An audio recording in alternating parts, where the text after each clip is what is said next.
Peperangan tersebut, satu orang sahabat hadir. Di tubuhnya telah duduk satu orang kafir, Jabbar bin Salman. Sahabat ini adalah Mughirah bin Mughirah hadir, yang menjadi hamba sahaya kepada Abu Bakar Siddiq radhiyallahu anhu.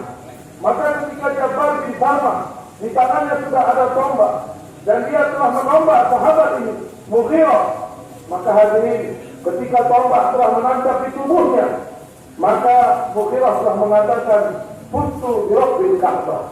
Demi Rabbil Ka'bah, aku telah berjaya. Maka hadirin, Jabbar bin Salman pun begitu terheran.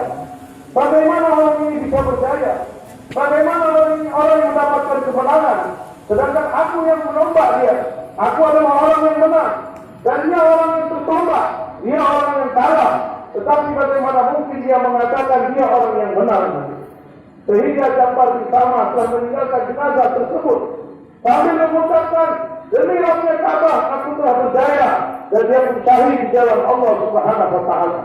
Hingga hadirin, jenazah daripada Mughirah kemudian terangkat ke langit hadirin. Hadirin yang dimuliakan Allah Subhanahu wa taala. Jabbar bin Salman pun begitu heran mengapa dia mengatakan dia orang yang berjaya. Akhirnya dia pergi ke pemukiman orang-orang Islam, ke kemah orang-orang Islam, sampai di sana bertanya, mana pemimpin orang Islam? Sehingga berjumpa dengan